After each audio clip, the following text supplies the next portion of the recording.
न्यून प्रणाम दोस्तों, आप देख रहे हैं बिश्नोई इतिहास चैनल और हम आगे बढ़ रहे हैं अपनी शब्दवाणी श्रृंखला में। पिछली वीडियो में हमने बात की थी दूसरे शब्द की, जिसमें गुरु जंबेश्वर जी ने बताया था कि असली पहचान क्या होती है और जीवन को सही तरीके से कैसे जिया जाए। आज हम आगे बढ़ते हैं शब्द 3 की ओर। इस शब्द की भी एक बहुत सुंदर कहानी है। पिछला शब्द सुनने के बाद उसी सभा में बैठे थे जोधा जी के पुत्र विदो जी। विदो जी ने गुरु जंबेश्वर भगवान जी से पूछा, हे देव, आपके शरीर से सुगंध आ रही है, क्या आपने शरीर पर कोई सुगंधित इत्र आदि लगा रखा है या यह सुगंध प्राकृतिक रूप से ही निकल रही है? कृपया बताइए। यह सुनकर गुरु जंबेश्वर जी मुस्कुराए और बोले, ओम मोरे अंग न अलसी तेल न मलियो न परमल पिसायो। अर्थात हे विदा, मेरे शरीर पर किसी भी प्रकार का कोई अलसी का तेल या कोई सुगंधित पदार्थ नहीं लगाया गया है। मैं यहाँ समराथल में रहता हूँ, यहाँ ये चीज़ें उपलब्ध भी नहीं है और न ही मुझे इनकी कोई आवश्यकता है। जिम्मत पीवत भोगत विलसत दिशा नाही महापण को आधारू। अर्थात पृथ्वी का गुण गंध है। जो भी पार्थिव पदार्थों का शरीर की रक्षा के लिए सेवन करेगा उस शरीर में दुर्गंध अवश्य ही आएगी। किंतु जंबेश्वर जी कहते हैं, हे विदा, मुझे शरीर की रक्षा के लिए इन पृथ्वी आदि 5 द्रव्यों की आवश्यकता नहीं पड़ती, क्योंकि परमात्मा तो सभी का आधार है, लेकिन परमात्मा का आधार कोई नहीं होता। वह परमात्मा पंच भौतिक शरीर धारण करता है तो भी अन्य सांसारिक जनों की भांति खाना पीना भोग विलास आदि नहीं करता। वे आवश्यकता अनुसार आहार यदि करते भी हैं तो वह आहार दुर्गंध आदि विकार उत्पन्न नहीं कर सकता। इसलिए हमारा शरीर सुगंध वाला है, न कि दुर्गंध वाला। 68 तीर्थ हृदय भीतर बाहर लोकाचारों।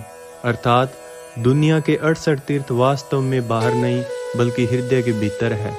जो लोग अपने हृदय में डुबकी लगाते हैं वे परमात्मा की झलक पाते हैं और उनका शरीर सुगंधित हो जाता है। जो बाहरी दुनिया में भटकते हैं उनका शरीर दुर्गंध युक्त हो जाता है।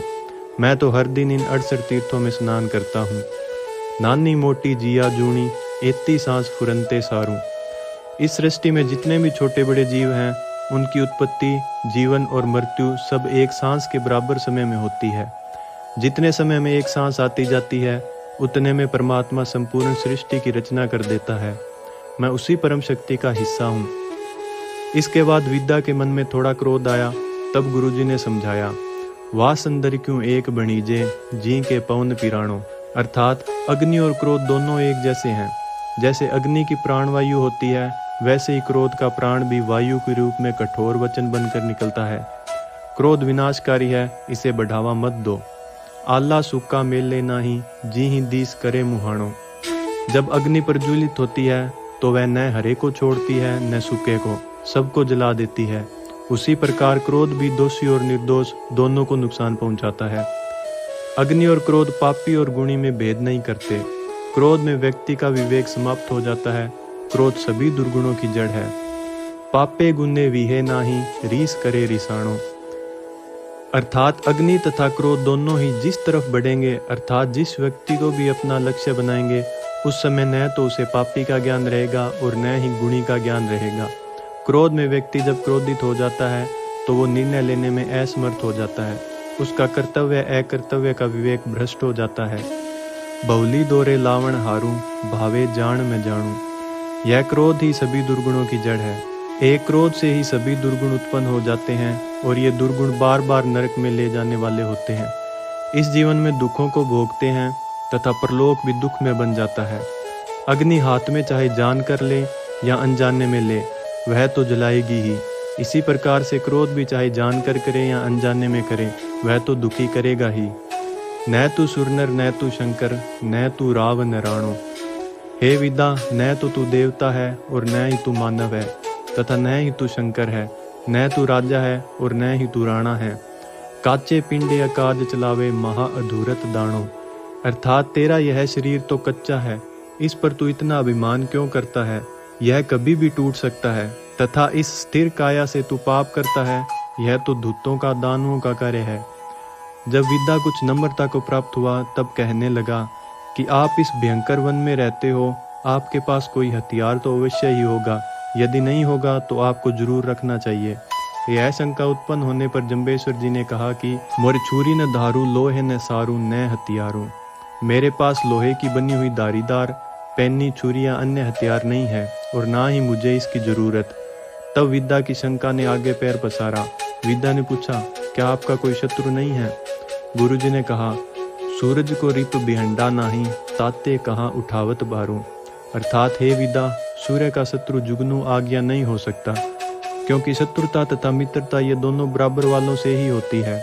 इसलिए मैं तो सूर्य के समान हूँ तथा अन्य संसारिक शत्रु लोग तो जुगनू के समान ही हैं।